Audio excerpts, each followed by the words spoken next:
Labour's flagship employment rights bill has finally cleared its last parliamentary hurdle, meaning it should become law before Christmas.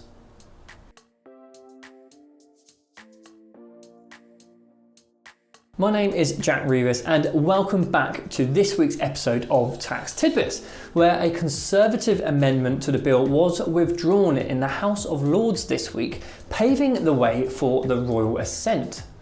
The bill, which applies to England, Scotland and Wales, introduces day one rights to sick pay and paternity leave, new protections for pregnant women and new mums, and enhanced unfair dismissal protections after 6 months of employment.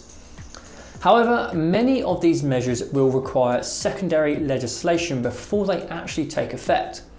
Keir Starmer has hailed it the biggest upgrade to workers' rights in a generation, but it seems he can't please everyone, as some unions are saying it's been too watered down and some critics are warning about the increased cost to employers.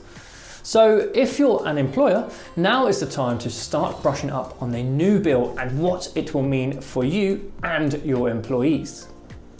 Talking about employment, the UK unemployment rate has climbed to 5.1%, up from 4.3% a year ago. It's young workers who are feeling it most, with 18 to 24-year-old unemployment jumping by 85,000, the biggest rise since 2022. Employers have been hitting pause on hiring thanks to government policy uncertainty, higher national insurance costs, and worries that the government's plans to scrap the lower youth minimum wage could make taking on inexperienced staff more expensive. This pause in hiring has meant that competition for jobs has intensified, with hundreds of applicants for a single job now sadly normal. There's hope that the new employment rights bill passing through Parliament should ease some of the uncertainty, but with its full impact unknown, it's safe to say that everything is just a bit up in the air at the moment.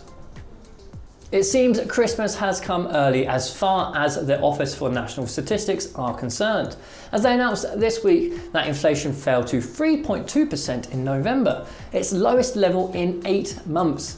The inflation rate has been helped mainly by falling prices for food, alcohol and clothing.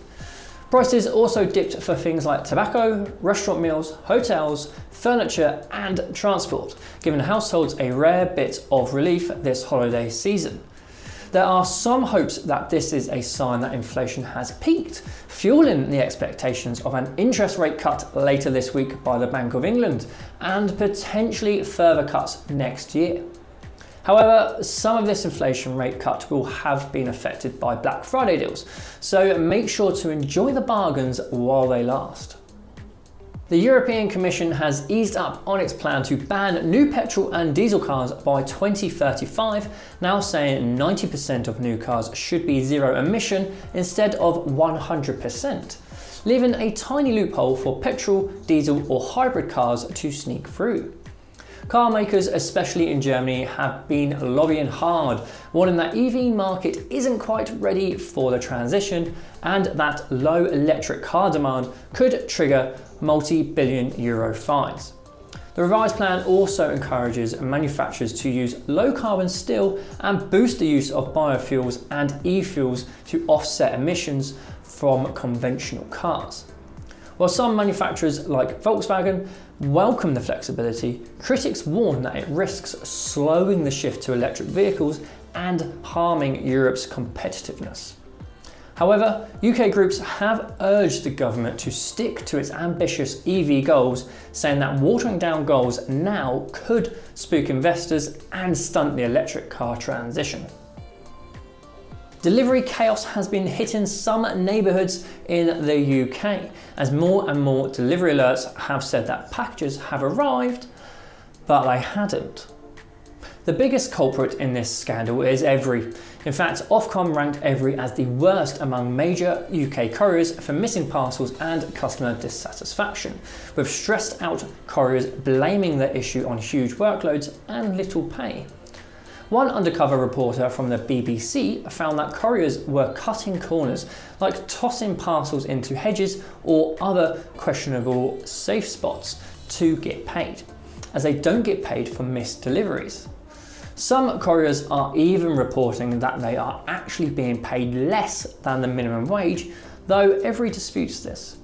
So if you're a small business relying on couriers to send out your Christmas orders, you might want to look into other delivery options if you want your packages to be delivered to your customers, rather than to their next door neighbour's son's dog. So that's it for this week's episode of Tax Tidbits, which happens to be our final episode this year. I hope you enjoyed this video, and I want to wish you all a Merry Christmas and a Happy New Year.